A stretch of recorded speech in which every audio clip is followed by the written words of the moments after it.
मित्रों, मैं हूं बिस्मिल आफ्ताब आलम और आप देख रहे हैं उर्दू हिंदी नॉलेज चैनल। आइए, जो सिलसिला चल रहा था उसी में बात करते हैं। और आपको मालूम है कि जीआईसी जो मेंस है उसका एग्ज़ाम होने वाला है, तो इस एग्ज़ाम के लिए अपनी हिंदी की सीरीज चल रही है।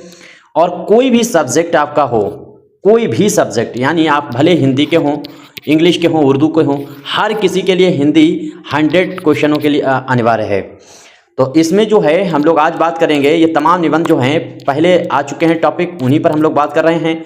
बाकी और जो खास टॉपिक अब आगे आ सकते हैं उनके लिए हमने जो है वो नोट्स तैयार कर दिए हैं। जिन बच्चों के पास हैं वहीं से तैयार करते रहिए, पढ़ते रहिए और उन नोट्स को ही रिवीजन करते रहिए और उनको प्रैक्टिस करते रहिए, इतना ही काफ़ी है।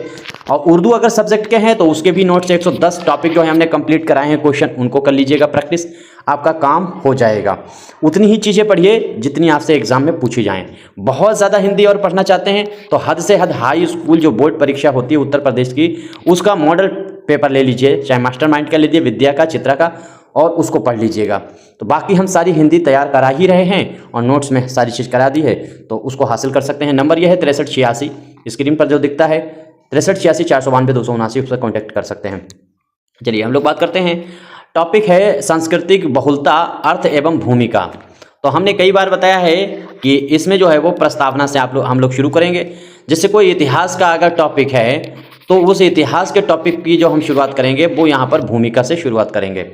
बाकी और जो टॉपिक हैं करंट है वगैरह हैं तो उन सभी का टॉपिक की शुरुआत हम लोग प्रस्तावना से करेंगे। और पूरे अपने निबंध में कम से कम 15 हेडिंग आप ज़रूर डालिएगा। इससे आपका ये होगा कि 15 हेडिंग अगर आपने डाली और हर हेडिंग पे 2 नंबर मिले तब भी आपको 50 में से 30 नंबर बहुत आराम से मिल जाएंगे, कितना भी ख़राब और सही नहीं लिखा है तब भी। वरना हर चीज़ अगर चेक की जाएगी तो फिर आपके नंबर कटेंगे। चलिए प्रस्तावना। और एक चीज़ यहाँ पर ध्यान दीजिए कि आपको जो है जब निबंध लिखना शुरू करें तो प्रस्तावना बहुत अच्छी होनी चाहिए और आखिर में जो है वो निष्कर्ष जो होता है वो बहुत अच्छा होना चाहिए, निष्कर्ष। बाकी और हेडिंग आप रट लीजिए लिख करके, उतना ही काफ़ी। उनके अंदर जो समझ में आए वैसे ही लिख सकते हो, बहुत बड़ी बात नहीं, हम उर्दू वालों के लिए सिखा रहे हैं। अगर कोई विद्वान हो तो फिर वो जा सकता है। दुनिया जब से बनी है मानव सभ्यता विकास का इतिहास, विविध संस्कृतियों के विकास का इतिहास है। हम आज पढ़ेंगे पूरा टॉपिक, एक एक लाइन आपको सुनना है और ध्यान से सुन करके उसको बाद में अपने आप बगैर देखे लिखना है। प्रत्येक समाज की अपनी विशिष्ट भाषा, धर्म, रीति रिवाज, कला, साहित्य, संगीत, खान पान और जीवन दर्शन होता है। खान पान के साथ साथ में पहनना, रहना और तमाम भी चीज़ें यहाँ पर शामिल हो सकती थी अगर चाहोगे तो। उसकी संस्कृति का निर्माण करते हैं। जब एक ही समाज या राष्ट्र में अनेक संस्कृतियाँ समान और स्वतंत्रता के साथ विकसित होती हैं तब उसे सांस्कृतिक बहुलता कहा जाता है। ठीक है। भारत विश्व का सबसे बड़ा लोकतांत्रिक और बहुसांस्कृतिक राष्ट्र, यहाँ पर एक और शब्द जोड़ना चाहिए था, धर्मनिरपेक्ष राष्ट्र है, जहाँ विविधता में एकता केवल एक नारा नहीं बल्कि जीवन का वास्तविक स्वरूप है। आज के वैश्वीकरण और तकनीकी युग में सांस्कृतिक बहुलता का महत्व पहले से कहीं अधिक बढ़ गया है। दूसरी हेडिंग अब यहाँ सर हम लोग देखेंगे, सांस्कृतिक बहुलता का अर्थ क्या है। इसमें है सांस्कृतिक बहुलता का आशय ऐसे सामाजिक वातावरण से है जहाँ विभिन्न धर्मों, भाषाओं, जातियों, समूह, परंपराओं और सांस्कृतिक मान्यताओं को समान सम्मान प्राप्त हो। इसका उद्देश्य किसी संस्कृति को श्रेष्ठ या निम्न सिद्ध करना नहीं बल्कि सभी संस्कृतियों को समाज की साझा धरोहर मानते हुए उनके शांतिपूर्ण सह अस्तित्व को सुनिश्चित करना है। उम्मीद करता हूँ समझ में आया होगा। अब अगली हेडिंग यहाँ से देखिए, तीसरी है संस्कृति की अवधारणा और प्रारूप। अब संस्कृति की अवधारणा कहाँ से आई? तो जब से जीवन उत्पत्ति हुआ है, वो धरती पर आया है और इंसान जो है, मानव जो है, वो अपने व्यावहारिक सामाजिक चीज़ों को उसने शुरू किया, तो जब से ही संस्कृति इतिहास में आ गई है। तो संस्कृति मनुष्य के संपूर्ण जीवन का परिष्कृत स्वरूप है। इसमें भाषा, साहित्य, कला, संगीत, नृत्य, धर्म, नैतिक मूल्य, सामाजिक व्यवहार, ज्ञान, विज्ञान तथा जीवन शैली सम्मिलित होती है। संस्कृति समाज को पहचान प्रदान करती है और पीढ़ी दर पीढ़ी हस्तांतरित होती है। ये पॉइंट आपको किसी भी कीमत में संस्कृति में नहीं भूलना है कि संस्कृति होती है जो वो पीढ़ी दर पीढ़ी हस्तांतरित होती है। यही कारण है कि संस्कृति किसी राष्ट्र की आत्मा मानी जाती है। अब अगली चौथी हेडिंग अगर आप देखेंगे तो ये हेडिंग है, यहाँ से देखिए, सांस्कृतिक बहुलता की मुख्य विशेषताएं। अब सांस्कृतिक जो बहुलता होती है उसकी मुख्य विशेषताएं अगर देखेंगे तो सांस्कृतिक बहुलता की सबसे महत्वपूर्ण विशेषता विविधता का सम्मान है। इसके अतिरिक्त समान अवसर, धार्मिक स्वतंत्रता, भाषाई संरक्षण, सहिष्णुता, लोकतांत्रिक मूल्यों का पालन, परस्पर सहयोग, संवाद तथा सांस्कृतिक आदान प्रदान इसकी प्रमुख विशेषताएं हैं। यह समाज में समावेशी विकास और सामाजिक न्याय को भी प्रोत्साहित करती है। अब पांचवी हेडिंग अगर यहाँ से देखेंगे तो इसमें ये सारी हेडिंग ज़रूर आपको रटना है हर हाल में। हेडिंग अगर आप रट लेंगे तो आपके लिए फिर निबंध लिखना बहुत आसान हो जाएगा, क्योंकि हर हेडिंग में 150 शब्द तो आप लिख ही सकते हैं। और उससे संबंधित यानी हेडिंग सबसे पहले रटें और फिर उनके बारे में जो है अपने आप चिंतन करें और फिर चिंतन करके खुद अपने आप उसको लिखें। चैनल पर पहली बार आए हैं तो अगर आगे जुड़ना हो और वीडियो देखना हो तो सब्सक्राइब करें, वरना ना करें। वीडियो पूरी देखने के बाद अच्छी लगे तो लाइक कर दें, वरना डिसलाइक करें। भारत में सैकड़ों भाषाएं और हज़ारों बोलियां प्रचलित हैं। यहाँ हिंदू, मुस्लिम, सिख, ईसाई, बौद्ध, जैन, पारसी सहित अनेक धर्मों के लोग निवास करते हैं। दीपावली, अब देखिए यहाँ पर संस्कृतियों में क्या क्या होता है, वैसे ही चीज़ें आती हैं। दीपावली है, ईद है, गुरुपर्व है, क्रिसमस है, बुद्ध पूर्णिमा और महावीर जयंती जैसे विभिन्न पर्व पूरे उत्साह से मनाए जाते हैं।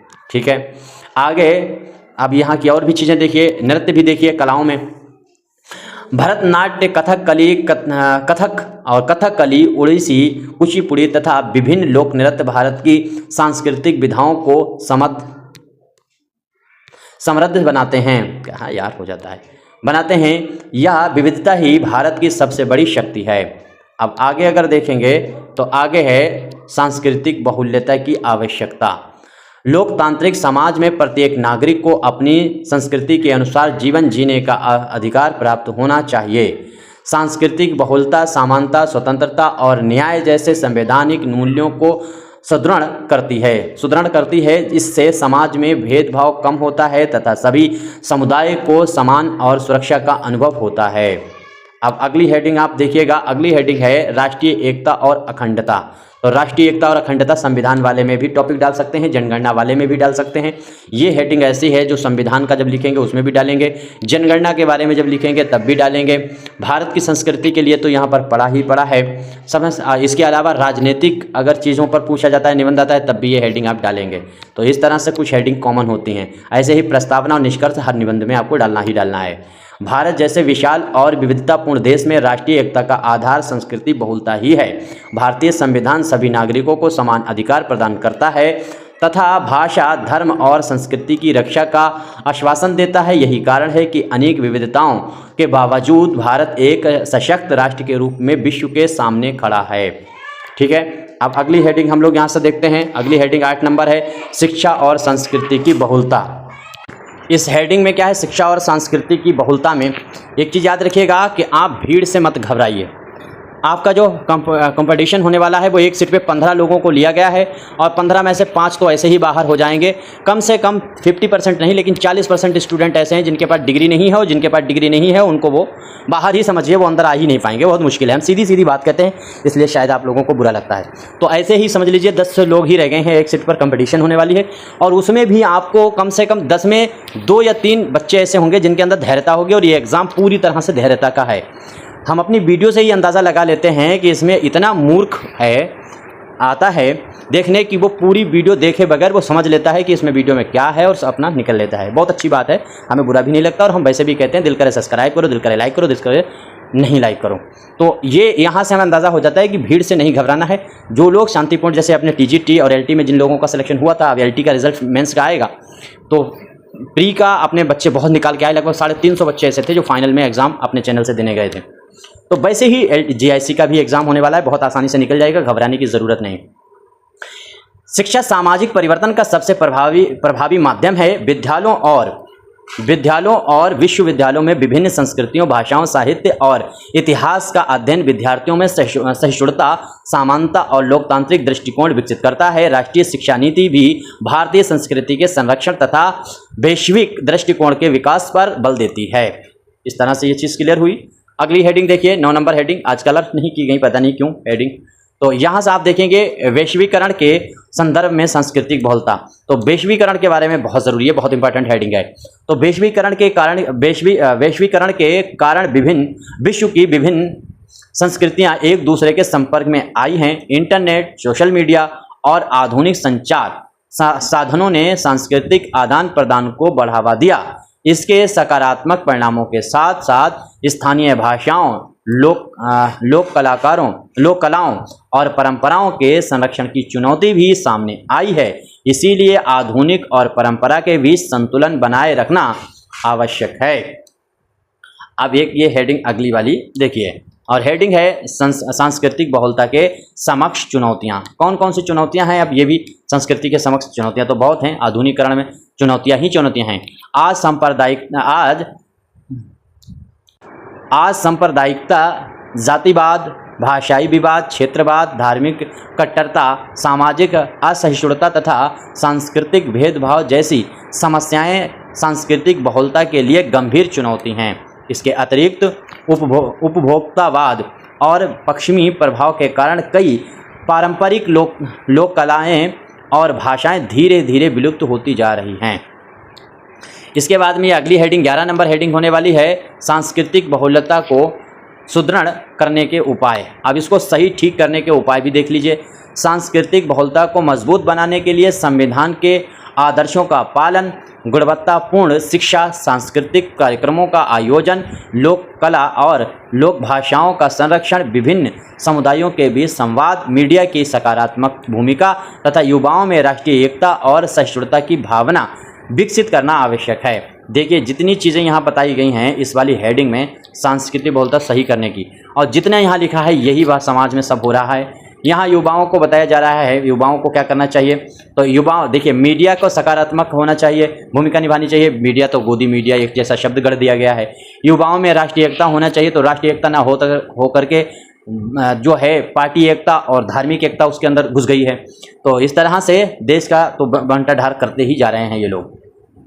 हालांकि सुधार करने की बहुत ज़्यादा ज़रूरत है, और इतना नुकसान राजनीतिक नेताओं ने कर दिया है, इतना नुकसान ना विदेशी आक्रमणकारियों ने किया और ना ही अंग्रेज़ों ने कर पाया। अंग्रेज़ 10,000 साल में जितना नुकसान नहीं कर पाते उतना नुकसान पिछले 15-20 साल में पार्टियों ने कर डाला है इलेक्शन जीतने के चक्कर में।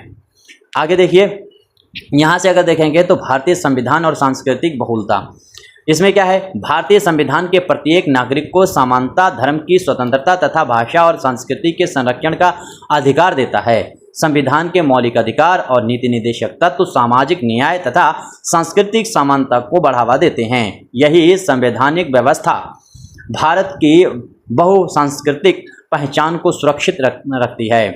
13वां नंबर की जो हेडिंग है 13वीं, वो है वर्तमान समय में सांस्कृतिक बहुलता की प्रासंगिकता। तो इसकी इस टाइम ज़रूरत कितनी है, इस पर हम लोग बात करते हैं संस्कृति की। आज विश्व अनेक सामाजिक, धार्मिक और राजनीतिक चुनौतियां, रूढ़ियों का सामना कर रहा है। ऐसे समय में सांस्कृतिक बहुलता शांति, सहिष्णुता, लोकतंत्र, मानवाधिकार, सामाजिक न्याय और सतत विकास मजबूत आधार बनती है। यदि समाज विभिन्न संस्कृतियों के बीच संवाद और सहयोग को बढ़ावा देगा तो वैश्विक स्तर पर भी शांति और भाईचारा स्थापित किया जा सकेगा। तो इस तरह से ये चीज़ें आपके सामने क्लियर हो गई हैं। आगे आप अगर देखेंगे तो निष्कर्ष में क्या देखेंगे, और निष्कर्ष जो है वो हमने आपको बताया कि वही चीज़ें होती हैं जो ऊपर इतनी हेडिंग में बात की गई है। निष्कर्ष है, सांस्कृतिक बहुलता किसी भी राष्ट्र की सबसे बड़ी शक्ति और धरोहर है। यह समाज को उदार, समावेशी, लोकतांत्रिक, प्रगतिशील बनाती है। भारत की सांस्कृतिक विविधता उसकी पहचान और गौरव और शक्ति का आधार है।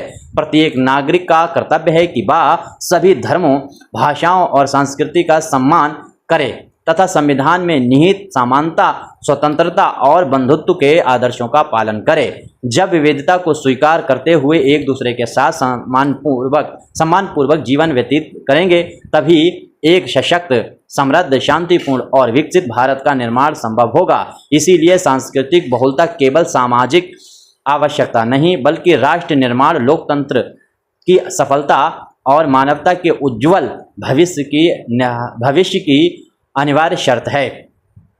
इस तरह से यह पूरा निबंध हमने आपके सामने पढ़ दिया है। ये देखिए सारे निबंध जो हैं वो हम धीरे धीरे सारे करा दिए हैं, और इतने ज़्यादा हम करा भी नहीं सकते। तो उसके लिए मैंने आपको कई बार कहा है कि जो नोट्स हैं उन नोट्स को ले लीजिए, बहुत कम फीस होगी इसकी, जो टाइपिंग वाइपिंग की फ़ीस होगी बस, और ज़्यादा नहीं होने वाली है। और ऐसे उर्दू का भी है, उसके भी नोट्स आप ले सकते हैं। उर्दू में तो बाकायदा मैंने 110 टॉपिक, अभी तक 100 थे, अब 110 टॉपिक कंप्लीट कर दिए हैं।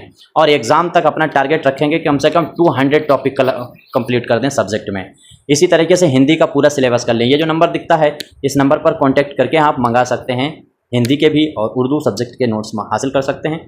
बाकी कोई सुझाव है ज़रूर दीजिएगा। चैनल पर नए हैं तो पहली बार आए हैं तो सब्सक्राइब कर लीजिएगा, आपका दिल करे, और चाहें तो लाइक कर सकते हैं वरना डिसलाइक कर सकते हैं।